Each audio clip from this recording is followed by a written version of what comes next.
അങ്ങനെ ഈ അടുത്ത മാസവും അങ്ങനെ ഒരു സംഭവം ഉണ്ടായി. നമുക്ക് സ്വാഗതം പറഞ്ഞ ബ്രാഞ്ച് സെക്രട്ടറി ശ്രീ ബിജു ആ വ്യക്തിയുടെ വീട്ടിൽ ചെന്നിരുന്നു. വ്യക്തിയുടെ വീട്ടിൽ ചെന്നിട്ട് അദ്ദേഹത്തിന്റെ ഭാര്യയോട് പറഞ്ഞ ഒരു മാർഗമുണ്ട്, ഞാൻ കേട്ടത്. അതായത് കുടുംബം എന്ന് പറയുന്നത്, ഈ തൊഴിൽ മേഖലയിൽ കുടുംബം എന്ന് പറയുന്നത് പല കാര്യങ്ങളിലും സഹപ്രവർത്തകരെക്കാൾ പുറകില്ല. ചില കാര്യങ്ങളിൽ എന്നല്ല പറയുന്നത്, പല കാര്യങ്ങളിലും സഹപ്രവർത്തകരെക്കാൾ അല്ലെങ്കിൽ സഹപ്രവർത്തകർ വിശ്വസിക്കുന്ന പ്രസ്ഥാനത്തെക്കാൾ പുറകിലാണെന്നാണ് പറയുന്നത്. ഭാര്യയോട് തന്നെയുണ്ട്. എന്തുകൊണ്ടാണ് ബ്രാഞ്ച് സെക്രട്ടറി അങ്ങനെ ഒരു വിളിച്ചെന്ന് പറയുക? ഇതിനോട് വിമുഖത കാണിക്കുന്ന ഒരു കുടുംബത്തോട് പറയുകയാണ്. ആ കുടുംബത്തിലെ ഏറ്റവും ഉത്തരവാദിത്തപ്പെട്ട ആളെന്ന് പറയുന്നത് അദ്ദേഹത്തിന്റെ ഭാര്യ തന്നെയാണ്.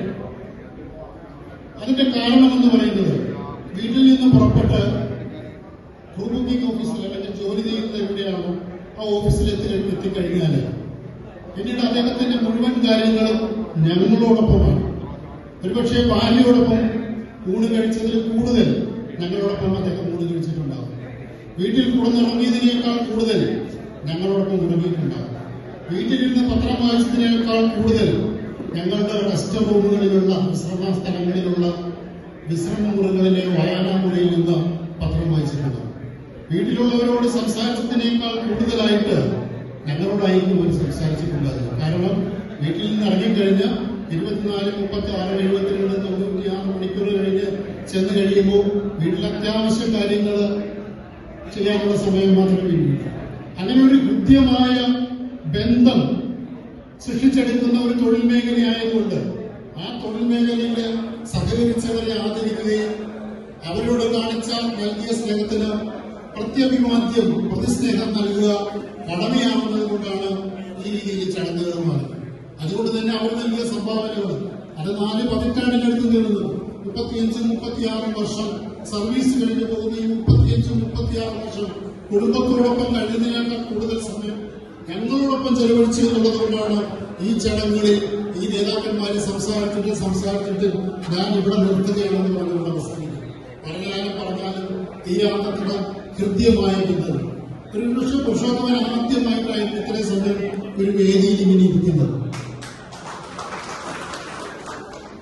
അവിടെ ഇരിക്കുന്ന 3 പേരില് ഏറ്റവും ആശങ്കയുള്ള മുഖവും പുരുഷോത്തമത്തിൽ തന്നെയാണ്. കാരണം ഞാൻ വിളിച്ചിട്ട് വന്നവർക്ക് വേണ്ടിയുള്ള എല്ലാ കാര്യങ്ങളും കൃത്യമായിട്ട് നടത്തുന്നുണ്ടോ എന്നുള്ള അന്വേഷണം ആ ഫോണിലൂടെ അദ്ദേഹം നടത്തിക്കൊണ്ടിരിക്കുകയാണ്. അത്രയും ആത്മാർത്ഥമായിട്ട് ജീവിതത്തില് സഹപ്രവർത്തകരോട് ഇടപെടുന്ന 3 പേരാണ്.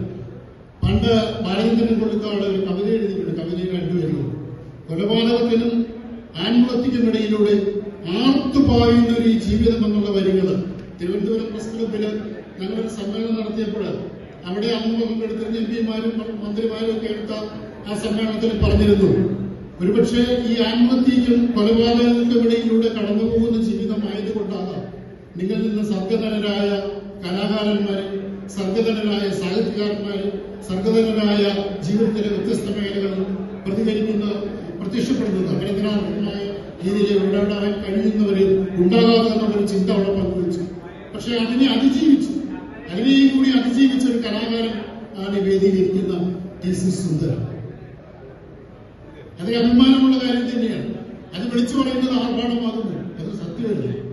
അതുപോലെ തന്നെ എ.എസ്. സജീവൻ നേതാവല്ല, പക്ഷെ എ.എസ്. സജീവന്റെ ബാച്ച് തീപ്പൊരി ബാച്ചായി. അവർ തീരുമാനിക്കുന്നത് എന്താണോ അതിനെ അനുസരിച്ചുള്ള തീപ്പൊരികളിൽ ഒരാളായിട്ട് നിശബ്ദമായിട്ട് നിന്ന ആളാണ് കെ.എസ്. സജീവൻ. യാത്രകൾ മാത്രമല്ല പുരുഷോത്തമനെ അംഗീകരിക്കുന്നത്, യാത്രകൾക്ക് വേണ്ടി മാത്രമല്ല. യാത്രകൾ ശ്രദ്ധയിൽപ്പെട്ടതുകൊണ്ട് നേതാക്കന്മാർ അത് സൂചിപ്പിക്കുന്നത് മാത്രമാണ്. ആരാണ് പുരുഷോത്തമൻ എന്ന് ചോദിച്ചാൽ പുരുഷോത്തമനോട് 2 കാര്യങ്ങളിൽ എനിക്ക് വിയോജിപ്പുണ്ട്. അത് എത്ര പുകഴ്ത്തലാണെന്ന് പറഞ്ഞാലും വാഴ്ത്തലാണെന്ന് പറഞ്ഞാലും ഞാനത് പറയുകയും ചെയ്യും. പുരുഷോത്തമൻ ഒരിക്കലും പ്രൊമോഷൻ ഡിക്ലൈൻ ചെയ്ത് ഇറക്കേണ്ടാവുന്നതല്ല. ഞങ്ങളുടെ അനുഭവിക്കുമ്പോൾ ഏത് രീതിയിലും പറഞ്ഞു അദ്ദേഹം എല്ലാ പ്രൊമോഷനും വാങ്ങി സംഘടനയുടെ ഉന്നത പദവിയിൽ എത്തിയേണ്ട ആളാണ്. ഉന്നത പദവിയിൽ നിന്ന് തന്നെയാണ് റിട്ടയർ. കാരണം ഏത് നേതാവും എടുക്കുന്നതിനേക്കാൾ കൂടുതൽ ലീവ് പുരുഷോത്തമൻ എടുത്തിട്ടുണ്ട്. ഏത് നേതാവും പങ്കെടുക്കുന്ന ഏത് മീറ്റിംഗിലും പുരുഷോത്തമൻ പങ്കാളിയായിരുന്നു. പക്ഷെ പുരുഷോത്തമൻ നേതൃത്വ പദവിയിൽ എത്താതെ പോയതിന്റെ കാരണം അദ്ദേഹം ഈ പ്രൊമോഷൻ നിഷേധിച്ചതുകൊണ്ടാണ്. അദ്ദേഹത്തിന്റെ വ്യക്തിപരമായ തീരുമാനങ്ങളും ആ വിയോജിപ്പം പറയാനുള്ളത് കൂടിയാണ് ഈ വേദി.